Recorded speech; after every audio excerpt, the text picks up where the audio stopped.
In the early 20th century, American football was still finding its identity. College football dominated the sporting landscape, drawing huge crowds and establishing traditions that made it one of the most popular games in the United States. Professional football, on the other hand, was seen as rough, disorganized, and lacking in prestige. Many considered it inferior to the college game, where amateurism was celebrated as a noble pursuit. Still, across small towns and industrial cities in the Midwest, groups of men gathered to play football for pay, often for just a few dollars and sometimes only for the love of competition. These early professional games planted the seeds for what would become the National Football League. The National Football League traces its beginnings to 1920, when representatives from several professional teams met in Canton, Ohio, inside a car dealership owned by Ralph Hay. At that time, the league was called the American Professional Football Association, APFA. The goal was to bring structure, credibility, and order to the professional game. There had been concerns about teams poaching players from college, using rough tactics, and playing without consistent rules. The meeting in Canton established a framework for an organized league. Jim Thorpe, one of the most famous athletes of the era, was chosen as the league's first president, giving the fledgling organization some much-needed prestige.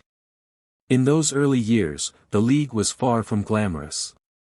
Teams were small operations, often tied to local communities or businesses.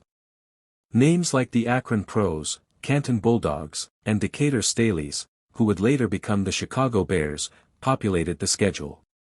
Players juggled other jobs and earned little money. Yet even in this humble state, the league planted its roots. The Akron Pros became the first champions in 1920, and slowly, the professional game began to carve out a following.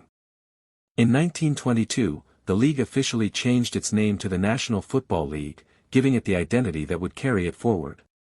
Through the 1920s and 1930s, the NFL faced constant challenges.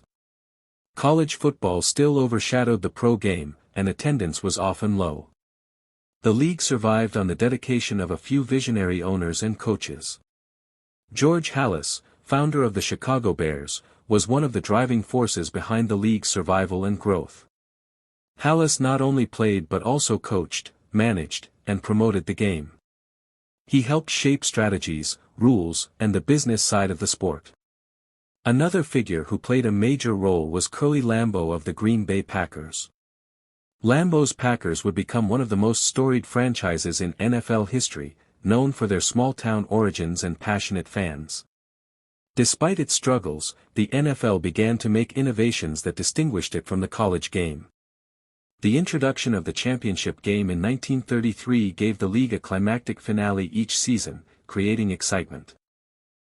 The merger between the AFL and NFL became official in 1970, and with it, professional football entered a new era. The league now had 26 teams split into two conferences, the American Football Conference, AFC, and the National Football Conference, NFC. This structure not only preserved the identities of teams from both leagues but also created a framework for competition that continues to this day. The Super Bowl, introduced as part of the merger, quickly became the centerpiece of American sports culture. It provided a stage where the champions of both conferences clashed for ultimate supremacy, and as television audiences grew, so did the spectacle and importance of the game.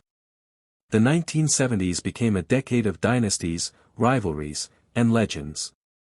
The Pittsburgh Steelers, under coach Chuck Noll and led by players such as Terry Bradshaw, Franco Harris, Mean Joe Green, and Lynn Swann, built one of the greatest teams in history.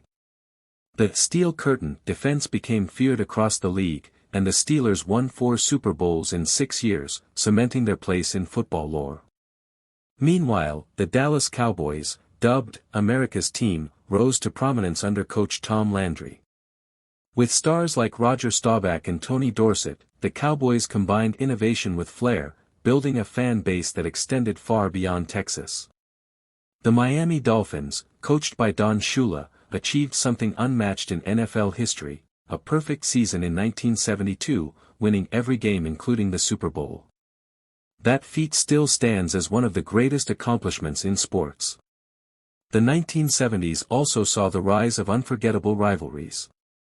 The battles between the Oakland Raiders and the Steelers were brutal, physical, and full of drama. The Raiders, led by fiery coach John Madden and players like Ken Stabler and Fred Biletnikoff, embodied a renegade spirit that appealed to fans who loved their rebellious image. These matchups showcased the toughness and intensity that defined football, and they drew massive television audiences. By the end of the decade, the NFL had solidified its status as America's most popular sport. Television played a critical role in this growth. The Monday Night Football broadcast, launched in 1970 with commentators Howard Cosell, Don Meredith, and Frank Gifford, turned football into primetime entertainment. Millions tuned in weekly, and the show made stars not only out of players but also out of the commentators themselves. The NFL had mastered the art of blending sport with entertainment, creating a product that appealed across demographics. Advertisers realized the value of associating with the league, and revenue poured in, fueling expansion and innovation. By the 1980s, the NFL was not only a sports league but also a cultural juggernaut. The San Francisco 49ers, under coach Bill Walsh and quarterback Joe Montana, revolutionized the game with the West Coast offense. This strategy emphasized short, precise passing routes that spread defenses thin and opened. As the new millennium dawned, the NFL stood at the peak of American sports, but its story was far from complete. The 2000s brought new dynasties, new controversies, and a new level of global recognition. At the center of this era stood the New England Patriots, a team that redefined what dominance in football could look like. Led by head coach Bill Belichick and quarterback Tom Brady, the Patriots rose from relative obscurity to become the standard of excellence. Their unlikely victory in Super Bowl XXXVI against the heavily favored St. Louis Rams, known as the greatest show on turf, marked the beginning of a two-decade dynasty. With meticulous game planning, disciplined execution, and Brady's cool leadership, the Patriots won 6 Super Bowls between 2001 and 2018, cementing themselves as one of the greatest franchises in sports history. The Patriots' success coincided with a broader surge in the league's popularity. Television contracts grew to staggering values, and the Super Bowl became the most-watched annual event in the United States.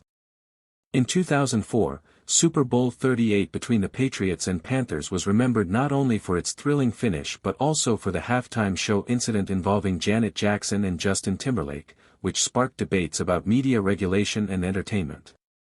This underscored how the NFL had become more than sport, it was now the center of cultural conversation. While the Patriots dominated, other franchises carved out their own historic moments. The Indianapolis Colts, led by Peyton Manning, became one of the league's most dynamic offenses, finally winning a Super Bowl in 2007.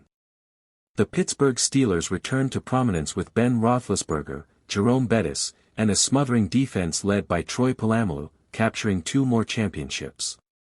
The New York Giants delivered 2 of the most shocking Super Bowl upsets in history, defeating the Patriots in 2008 and again in 2012, both times denying Brady and Belichick undefeated or repeat seasons. Eli Manning's underdog heroics and David Tyree's legendary helmet catch became iconic moments that epitomized the drama and unpredictability of football. The 2010s continued to elevate the NFL to new heights. Stars such as Aaron Rodgers, Drew Brees, and Russell Wilson showcased incredible quarterback play, setting statistical records and thrilling fans with their precision and creativity.